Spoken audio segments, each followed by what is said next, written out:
नमो नमः। Welcome to my YouTube channel Sanskrit with Shraddha. आज हम एसएससी बोर्ड कक्षा 9वीं के संस्कृत आनंद से चतुर्थ पाठ विद्यार्थमाला का अध्ययन करेंगे। विद्यार्थमाला में विधिलिंग लकारों का प्रयोग किया गया है। त्यजेत, न्यसेत, पिबेत, वदेत, ये सारे विधिलिंग लकार के क्रियापद हैं।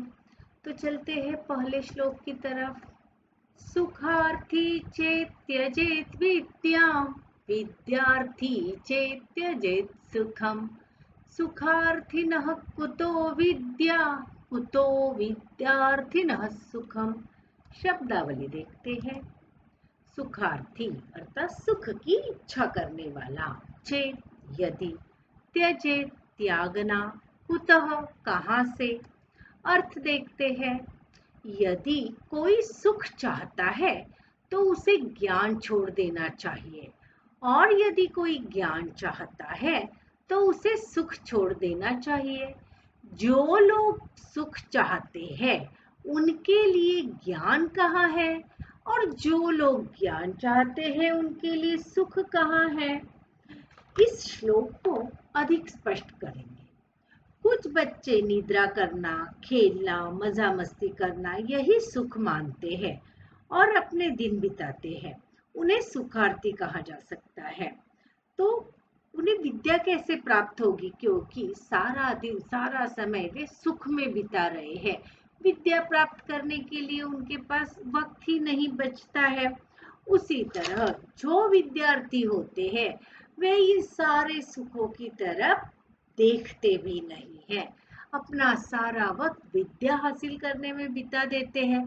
तो इन सुखों को प्राप्त करने के लिए उनके पास समय ही नहीं होता है। इसीलिए जो विद्यार्थी होते हैं वे सुख को त्यागते हैं और विद्या हासिल करते हैं। परंतु जो सुखार्थी होते हैं वे केवल सुख देखते हैं और विद्या को त्याग देते हैं। इसीलिए यहाँ कहा गया है सुखार्थिनः कुतो विद्या, कुतो विद्यार्थिनः सुखम। सुखार्थी को विद्या कहाँ से आ सकती है और विद्यार्थी को सुख कहाँ प्राप्त हो सकता है। चलते हैं अगले श्लोक की ओर। दृष्टिपूतं न्यसेत् पादं, वस्त्रपूतं पिबेत् जलम्, सत्यपूतां वदेत् वाणीं, मनःपूतं समाचरेत्। शब्दावली देखते हैं।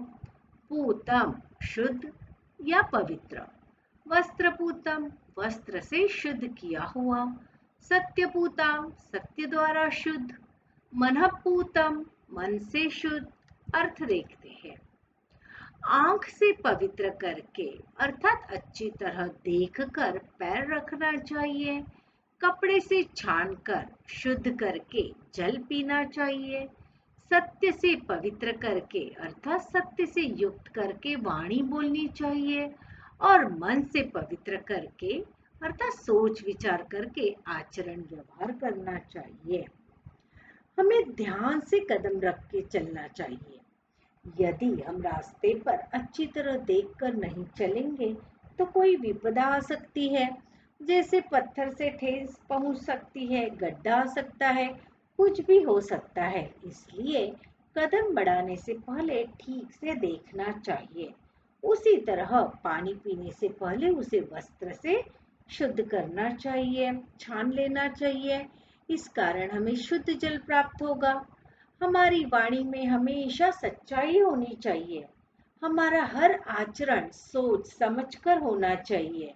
इन बातों का यदि हम पालन करेंगे तो हम पर कोई भी मुसीबत नहीं आ सकती है। अब अगला श्लोक देखते हैं। धनम लब्धम कांक्षेत, लब्धम रक्षेत प्रयत्नतः, रक्षितं वर्धयेत् सम्यक्, वृद्धम तीर्थेषु निक्षिपेत्।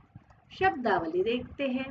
अलब्धम अर्थात अप्राप्त, कांक्षेत इच्छा करना, प्रयत्नतः प्रयत्न पूर्वक, निक्षिपेत त्यागना छोड़ना। अर्थ देखते हैं। जो धन प्राप्त न हो उसकी इच्छा करनी चाहिए।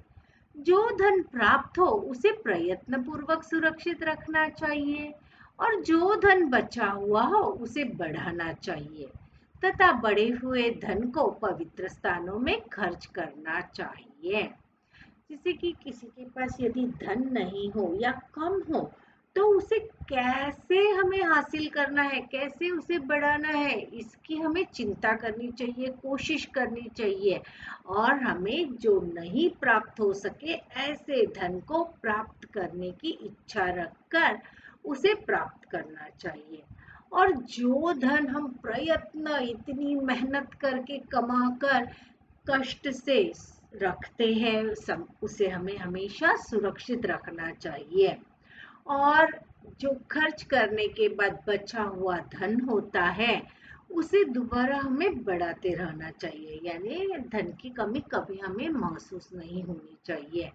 और फिर हमारा जब बुढ़ापा आ जाता है तब जो हमने मेहनत से कष्ट करके हमारी सारी जिंदगी में धन कमाया हुआ होता है उसे हमें तीर्थ क्षेत्र में जाकर वहां पर दान के रूप में देना चाहिए, खर्च करना चाहिए। अगला श्लोक देखते हैं। अक्रोधेन जयेत क्रोधम असाधु साधुना जयेत जयेत कदर्यम दानेन जयेत सत्येन चान्द्रतम। शब्दावली देखते हैं। जयेत विजय प्राप्त करना चाहिए, कदर्यम कंजूसी, आन्द्रतम असत्य। अर्थ देखते हैं। क्रोध को क्रोध के अभाव से जीतना चाहिए, दुष्टों को भलाई से जीतना चाहिए, कंजूस को दान से जीतना चाहिए, असत्य को सत्य से जीतना चाहिए।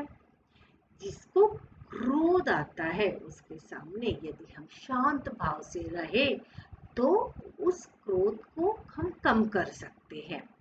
जो दुष्ट होते हैं उनके साथ भी हम भलाई करेंगे तो एक न एक दिन उनकी दुष्टता चली जाएगी। उसी तरह जो कंजूस होते हैं उनको हमेशा दान से जीतना चाहिए, अर्थात जैसे मुझ में कंजूसी होगी तो मेरी कंजूसी में एक तरफ रखकर यदि मैं दान देती रहूंगी, किसी न किसी को मदद करती रहूंगी तो अपने आप जो मेरा कंजूसी वाला स्वभाव है वो अपने आप चला जाएगा। उसी तरह असत्य को हमेशा सत्य से ही जीता जाता है। अगला श्लोक देखते हैं। प्रत्यहं प्रत्यवेक्षेत नरश्चरितमात्मनः किन्नु मे पशुभिस्तुल्यं किन्नु सत्पुरुषैरिति। शब्दावली देखते हैं। आत्मनः स्वयं या अपना, प्रत्यवेक्षेत देखना, निरीक्षण करना, प्रत्यहम हर दिन। अर्थ देखते हैं। मनुष्य को प्रतिदिन अपने आचरण की जांच करनी चाहिए। मेरा कौन सा आचरण पशुओं जैसा है, मेरा कौन सा आचरण वास्तव में अच्छे व्यक्तियों जैसा है। यहाँ पर कवि कहना चाहते हैं कि हमेशा मनुष्य को अपने आचरण, अपने व्यवहार की जांच करनी चाहिए। हम किसी के साथ बुरा व्यवहार करते हैं तब हमें सोचना चाहिए क्या यह मेरा आचरण मनुष्य के जैसा था या पशु के समान था। यदि हमें लगे कि वह पशु के समान है तो इसका अर्थ वह बुरा आचरण है, वैसा आचरण दोबारा हमें नहीं करना चाहिए। तो यहाँ कवि कहना चाहते हैं हमेशा मनुष्य को अपने आचरण व्यवहार की जांच करनी चाहिए। आशा करती हूँ आप लोगों को सारे श्लोक समझ में आए होंगे। कृपया शेयर कीजिए, सब्सक्राइब कीजिए और लाइक कीजिए। तब तक के लिए धन्यवाद। पुनर्मिलामः।